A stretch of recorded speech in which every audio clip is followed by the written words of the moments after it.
Assalamualaikum warahmatullahi wabarakatuh.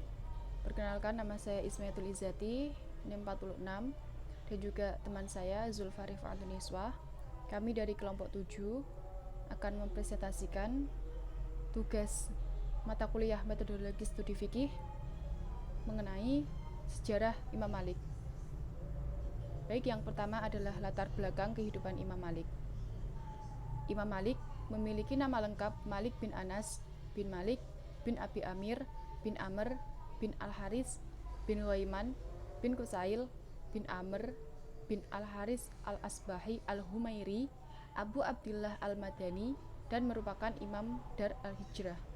Nenek moyang mereka berasal dari Bani Tamim bin Murrah dari suku Quraisy.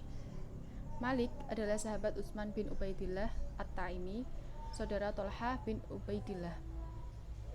Imam Malik dilahirkan di kota Madinah dari sepasang suami istri, Anas bin Malik dan Aliyah binti Suraid, bangsa Arab Yaman. Ayah Imam Malik bukan Anas bin Malik sahabat Nabi, tetapi seorang tabi'in yang sangat minim sekali informasinya. Buku sejarah hanya mencatat bahwa ayah Imam Malik tinggal di suatu tempat bernama Zulmarwah, suatu tempat di padang pasir sebelah utara Madinah, dan bekerja sebagai pembuat panah. Kakek Malik, Abu Umar, datang ke Madinah dan bermukim di sana sesudah Nabi wafat. Karenanya, tentang tahun kelahirannya, Az-Zahabi berkata, menurut pendapat yang lebih sahih, Imam Malik lahir pada tahun 93 Hijriah, yaitu pada tahun di mana Anas, pembantu Rasulullah, meninggal. Para ahli tarikh berbeda pendapat. Yasin Duton menyatakan kemungkinan pada 93 Hijriah atau 711 Masehi. Ibnu Halikan menyebut 95 Hijriah. Ada pula yang menyatakan 90 Hijriah, 93 Hijriah, 94 Hijriah, dan ada pula yang menyatakan 97 Hijriah.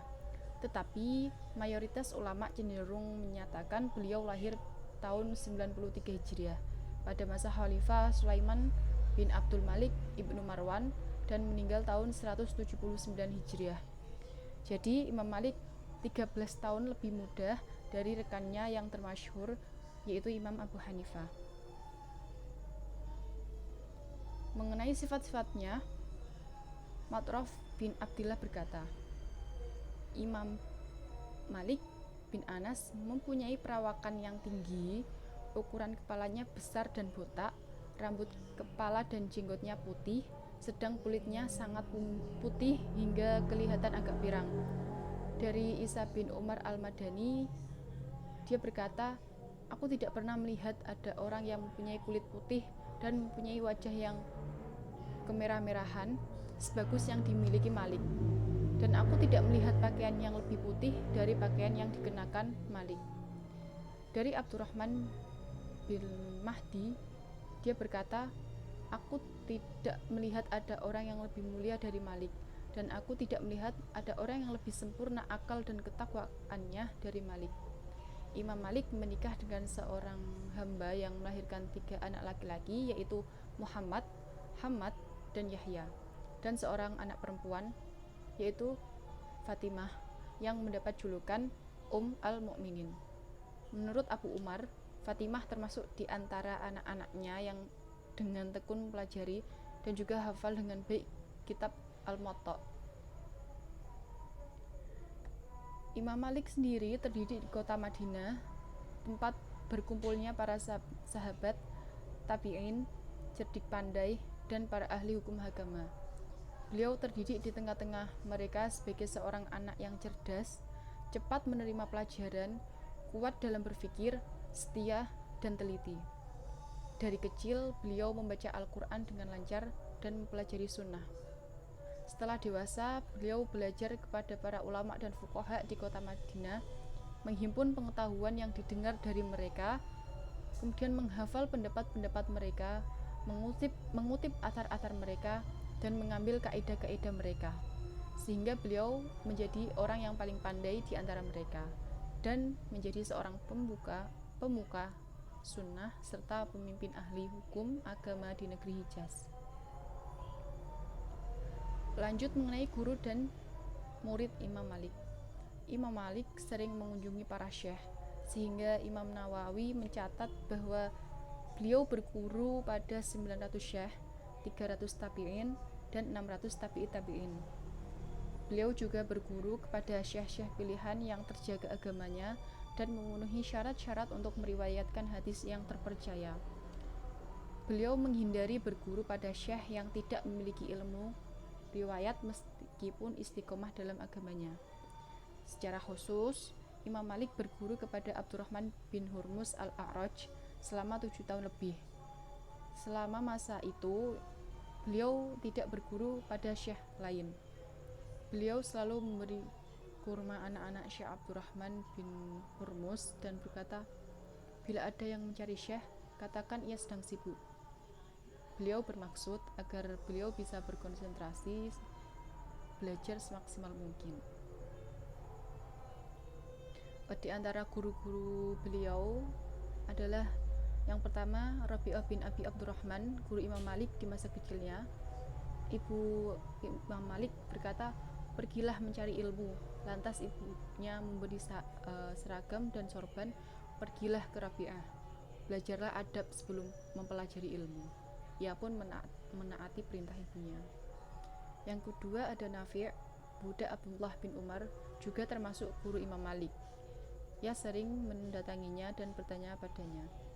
Demikian juga Ja'far Muhammad al-Baqir. Kemudian ada Muhammad bin Muslim al-Zuhri, Abdurrahman bin Dakwan, Yahya bin Sa'ad al-Answari, Abu Hazim Salamah bin Dinar, Muhammad bin Munkadir, Abdullah bin Dinar, dan lain-lain. Imam Malik adalah ulama pendiri madhab.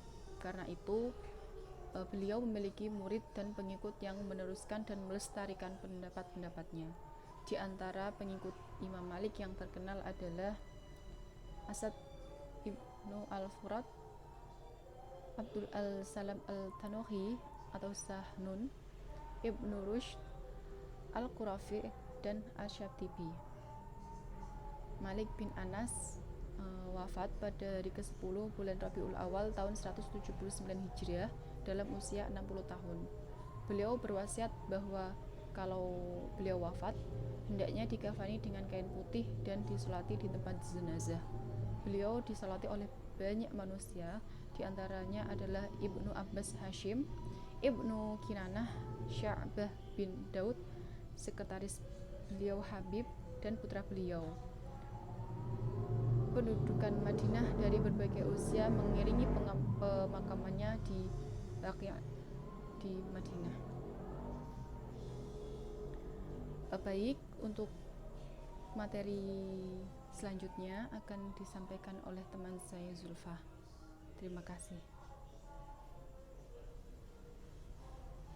Assalamualaikum warahmatullahi wabarakatuh. Perkenalkan, nama saya Zulfa Arifatun Niswah dari NIM 39. Di sini saya akan melanjutkan presentasi dari Ismayatul Izzati, yaitu metode dan dasar-dasar istinbat Imam Malik. Yang pertama, Al-Quran. Seperti halnya imam madhab yang lain, Imam Malik meletakkan Al-Quran di atas semua dalil karena Al-Quran merupakan syariat dan hujjahnya. Imam Malik mengambil dari segi 1. Nas yang tegas yang tidak menerima takwil dan mengambil bentuk lahirnya. 2. Mafhum muwafaqah atau fahwat Alkitab, yaitu hukum yang semakna dengan satu nas Al-Quran dan hadis, yang hukumnya sama dengan yang disebutkan oleh nas itu sendiri secara tegas. 3. Mafhum mukhalafah, yaitu penetapan lawan hukum yang diambil dari dalil yang disebutkan dalam nas atau Al-Quran dan hadis pada sesuatu yang tidak disebutkan dalam nas. 4. Ilat-ilat hukum atau sesuatu sebab yang menimbulkan adanya hukum. Yang kedua, sunnah. Sunnah yang diambil oleh Imam Malik adalah 1. Sunnah mutawatir. 2. Sunnah masyhur, baik pada masa tabi'in maupun tabi'in. Tingkat kemasyhuran setelah generasi ini tidak dapat dipertimbangkan. 3. Khobar atau hadis ahad yang didahului atas praktek penduduk Madinah dan qiyas. Namun, kadang-kadang hadis ahad tertolak oleh qiyas dan maslahat. Yang ketiga, praktek penduduk Madinah. Jika praktek ini benar-benar dinukilkan dari Nabi Shallallahu Alaihi Wasallam, maka hal ini dipandang sebagai hujjah. Sehubungan dengan hal itu, praktek penduduk Madinah yang dasarnya ra'yu, akal, penalaran bisa didahulukan atas khobar ahad. Menurut Imam Malik, perbuatan penduduk Madinah termasuk sebagian dari sunnah mutawatir karena pewarisannya melalui generasi ke generasi yang dilakukan secara massal, sehingga menutup kemungkinan untuk terjadi penyelewengan dari sunnah. Para sahabat yang berada di Madinah bergaul dengan Nabi Muhammad SAW dan mengembangkan tradisi hidup Nabi yang kemudian diwariskan kepada tabi'in dengan cara yang sama. Pewarisan itu berlangsung secara berkesinambungan. 4. Fatwa sahabat. Fatwa ini dipandang sebagai hadis yang wajib dilaksanakan. Dalam kaitan ini, Imam Malik mendahulukan fatwa sebagian sahabat dalam soal manasik haji dan meninggalkan sebagian yang lain, dengan alasan sahabat yang bersangkutan tidak melaksanakannya karena tidak ada perintah dari Nabi Shallallahu Alaihi Wasallam. Selain itu, Imam Malik juga mengambil fatwa tabi'in besar, tetapi tidak disamakan kedudukannya dengan fatwa sahabat. Yang kelima, qiyas, al-maslahah, al-mursalah, dan istihsan. Imam Malik mengambil qiyas dalam pengertian umum yang merupakan penyamaan hukum perkara, yakni hukum perkara yang tidak ditegaskan. Hal ini disebabkan adanya persamaan sifat atau ilat hukum. Sementara istihsan adalah memandang lebih kuat ketetapan hukum berdasarkan maslahat juz'iyah atas ketetapan hukum berdasarkan qiyas. Al-maslahah al-mursalah artinya suatu kemaslahatan yang tidak ada ketegasan nas Al-Quran dan Sunnah, tetapi dirujukkan pada tujuan-tujuan moral dan pemahaman menyeluruh dari nas-nas itu. 6. Az-zara'i, yaitu sarana yang membawa pada hal-hal yang diharamkan maka akan menjadi haram pula. Sarana yang membawa pada hal-hal yang dihalalkan maka akan menjadi halal juga. Dan sarana yang membawa pada kerusakan maka diharamkan juga. Sarana yang membawa kepada kerusakan dalam mazhab Maliki sebagai berikut. A. Sarana yang secara pasti membawa pada kerusakan, contohnya menggali sumur di belakang rumah. B. Sarana yang diduga kuat akan mengantarkan pada kerusakan, contoh jual beli anggur dengan dugaan akan dibuat khamar oleh pembelinya. C. Sarana yang jarang membawa kerusakan, contoh menggali sumur di tempat yang tidak membahayakan orang. D. Sarana yang banyak mengantarkan pada kerusakan tapi tidak dipandang umum, contoh jual beli dengan tenggang waktu yang dapat membawa pada praktek riba.